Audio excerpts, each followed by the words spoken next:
Chers collègues. Merci, Monsieur le Président rapporteur, pour cet éclairage et pour la qualité de ce rapport.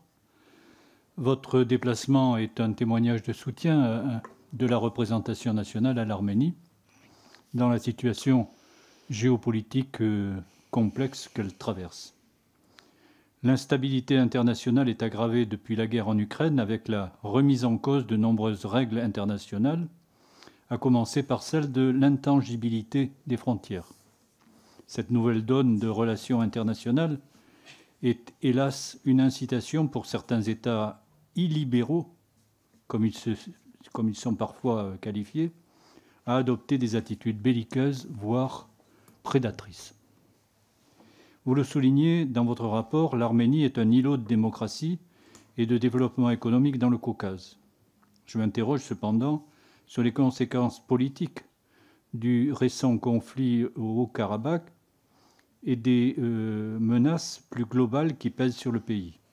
En effet, la précédente crise de 2020 avait contraint le Premier ministre à convoquer des élections qui l'avaient reconduit malgré un léger rétrécissement de sa majorité parlementaire.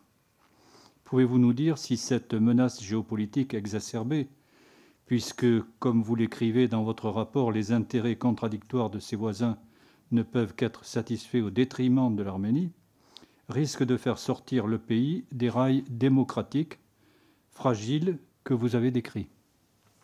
Je vous remercie. En clair, existe-t-il un risque d'émergence d'un pouvoir autoritaire au motif fallacieux des impératifs de sécurité? Merci.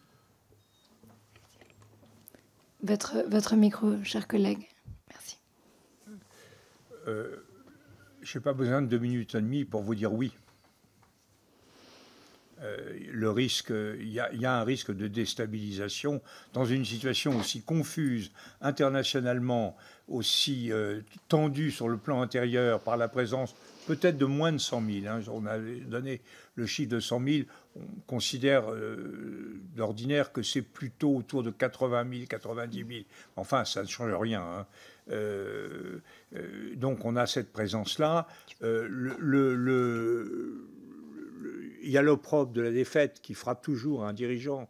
M. Pachinian est l'homme qui dirige l'Arménie dans la défaite. C'est pas un facteur de légitimation très fort, même si, je crois, les Arméniens, globalement, savent qu'il raisonne au plus près, avec finesse, avec intelligence et avec un sens profond des intérêts de son pays.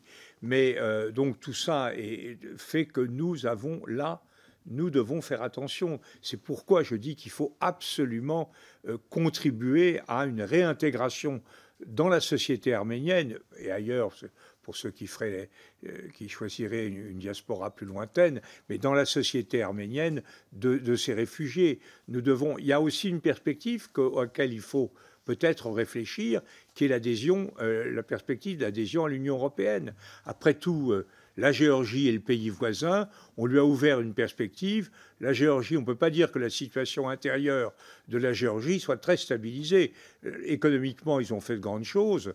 Ils sont certainement plus près que beaucoup de pays de l'observation du marché intérieur, mais politiquement, leur rapport avec la Russie est très incertain, très difficile. L'Arménie est plus nette. Et ce serait peut-être une perspective qui conforterait la position de M. Pachinian. Enfin, je dis ça avec beaucoup de prudence parce qu'il ne s'agit pas comme ça de vendre des adhésions à tout bout de champ, mais je pense que c'est quelque chose auquel l'Union européenne doit réfléchir.